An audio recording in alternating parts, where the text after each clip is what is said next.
Nuevamente estamos con el doctor Tapia. Doctor Tapia, ¿cómo ve la economía, la negociación? ¿Cómo se encuentra el país?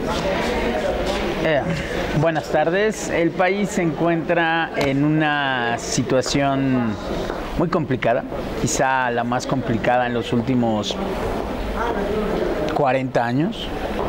Estamos en medio de un proceso, o estamos iniciando, o se está iniciando un proceso de renegociación del Tratado de Libre Comercio de América del Norte.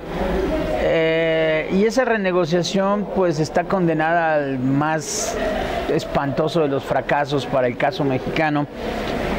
Uno, debido a los personajes que representan a la Secretaría de Economía en México y que pues aparentemente están a cargo de la negociación por parte del país, o la representación del país en estas negociaciones.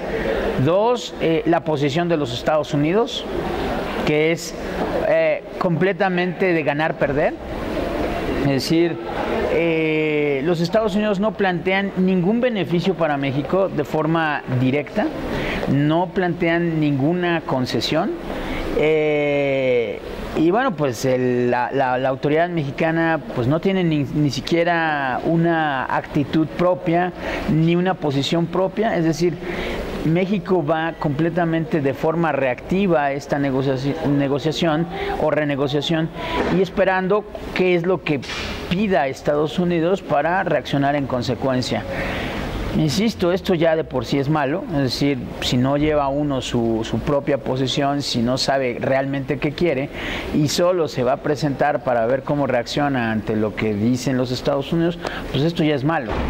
Y es peor cuando alguien como Ildefonso Guajardo, que ya fracasó en una negociación previa con los cañeros, o representando a los cañeros en México con Estados Unidos, pues no consiguió buenos resultados en esa negociación.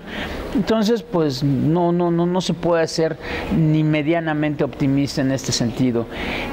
Hay una parte importante dentro del Tratado de Libre Comercio de América del Norte, que es el capítulo 19, que es el órgano de solución de controversias comerciales al interior de este tratado, que Estados Unidos busca su completa desaparición.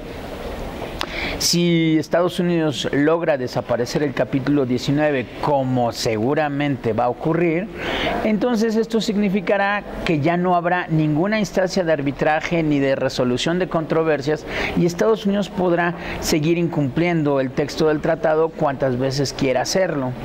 Y México pues no va a poder evitarlo. Y es más, todas aquellas ocasiones en las que Estados Unidos incumple el Telecan, y ahí están los casos dentro del capítulo 19 de este organismo o de este mecanismo, son casos, o en la mayoría, incumplimientos de Estados Unidos con relación a su relación comercial con México. Entonces, nuestro mejor aliado va a ser Trump, si es que él dice. Sí, exactamente. Bueno, desde hoy ya el señor Trump está haciendo algo que irónicamente debió de haber hecho la autoridad mexicana desde hace 30 o 40 años. Estados Unidos plantea en la renegociación del Tratado de Libre Comercio que México ya no puede seguir pagando salarios tan bajos, porque esto es una medida desleal en materia de competencia comercial. Es decir, si un trabajador en Estados Unidos gana $22 la hora armando autos en Detroit, si esa fábrica se sale de Detroit y llega a México, pues no voy a pagar más de 300 o 400 pesos al día. En el mejor de los casos, yo ganaré $20 por hora en México armando autos, mientras que en Estados Unidos, haciendo el mismo trabajo, podía ganar $22 por hora. Entonces hay una relación de 8-1 entre el salario de los Estados Unidos y el salario de México. Entonces, obviamente, pues los estadounidenses consideran que esta diferencia en salarios, no porque se preocupen tanto de los trabajadores mexicanos, pero sí la consideran una competencia desleal. Es decir, las empresas salen de Estados Unidos para llegar a México y aprovechar estos bajos salarios. Cuando los empresarios que vienen y ponen una empresa en México pensarían elevar los salarios para los trabajadores mexicanos? Nunca. Con una economía que no crece, con con un sector laboral que no demanda nuevos trabajadores y por lo tanto no ofrece mejores condiciones salariales al momento de la contratación y al momento de la remuneración del trabajo, pues entonces, insisto, pues el país está completamente a la deriva y en espera de qué es lo que decidan, en este caso, la administración de los Estados Unidos. Entonces, Estados Unidos plantea dos cosas interesantes en este sentido. Una, no permitirle a México que siga pagando salarios tan bajos para evitar que sigan saliendo empresas de los Estados Unidos y lleguen a México solo y únicamente por cuestiones salariales. Y la otra, también plantean una cláusula o una instancia que se dedique a supervisar que las compañías que lleguen a producir en México no dañen el medio ambiente. Es decir, irónicamente, deberíamos de haber buscado formas internamente de cómo pagar mayores salarios y cómo cuidar nuestro medio ambiente. Pero como no lo hemos hecho, estamos esperando a que el señor Trump decida hacer lo que nosotros debimos hacer. Pero insisto, no porque piense realmente en nosotros, sino porque nuestras violaciones a las normas en materias laborales y ambientales es vista en Estados Unidos como una competencia desleal. En otro tema, al interior, la economía nacional, ¿hay crisis, hay inflación o no hay? ¿Hay control? Bueno, la economía crece al 2%. ¿Ok? Esto es bajo. La economía de México va a crecer menos este año que la economía de Estados Unidos, y la economía de Estados Unidos vale 19 billones de dólares, mientras que la mexicana vale 1.2. Entonces, bueno, pues, si Estados Unidos, con todos sus problemas económicos, con todo y su déficit comercial, puede crecer más del 2% en comparación con México, y México es una economía 18 veces más pequeña que Estados Unidos y no puede crecer al mismo nivel o al mismo ritmo que los Estados Unidos, obviamente es una crisis. ¿Ok? La demanda de nuevos trabajos al año en una economía que se pretende crezca entre 4 y el 6% debería de ser la creación de 1 millón de trabajos anuales. El señor Peña Nieto presume que ha creado 3 millones de trabajos en 5 años. Entonces, pues ni siquiera es algo para presumir, porque le faltan 2 millones de empleos, dando, por cierto, su dato que estos 3 millones de empleos realmente sean empleos nuevos, lo cual no es cierto. Es decir, muchos de estos empleos, en vista de los programas de la Secretaría de Hacienda en búsqueda de que las empresas o que las compañías o los negocios informales se regularicen, pues el gobierno contó la transferencia de estos trabajos en el sector informal y los contabilizó como trabajos formales. Y el gobierno tramposamente está diciendo que son nuevos empleos.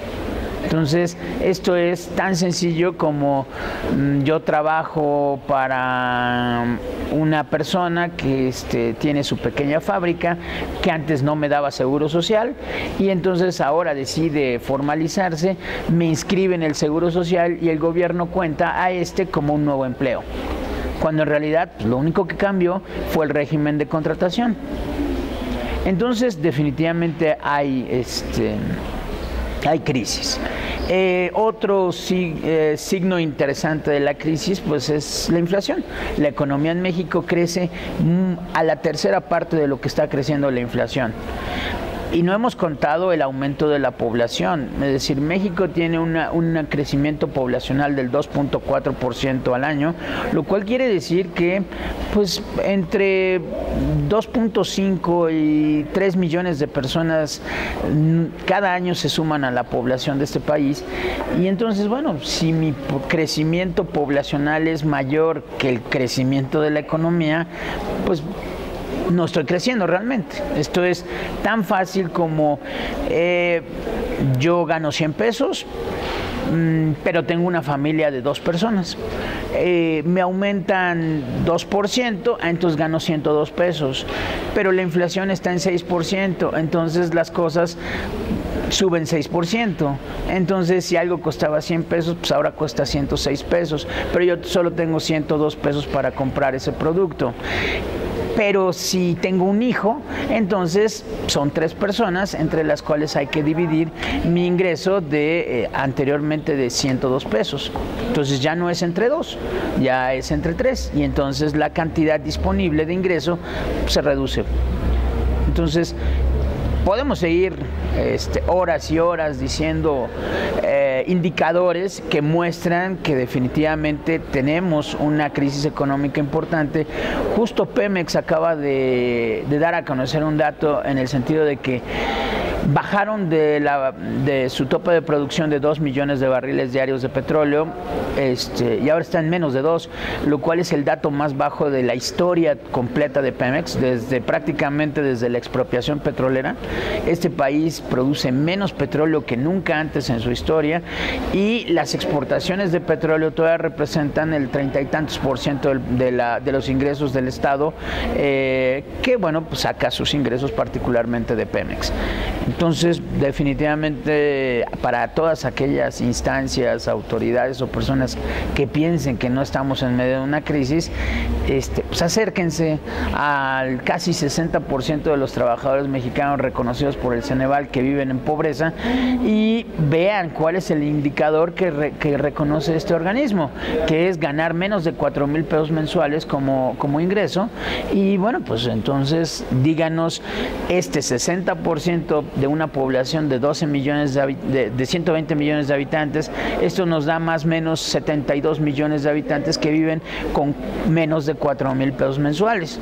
Entonces, si algunas autoridades o si algunos comentaristas creen que esto solo es una cuestión de pensar positivamente, de tener una mejor filosofía o forma de vida o una nueva forma de pensar, bueno, pues convenzan a estos 70 millones de personas que pues 4,000 pesos es una cifra mucho más que suficiente para cubrir sus necesidades, y pues entonces que aprendan a pensar de forma positiva, y entonces definitivamente no tendríamos una crisis.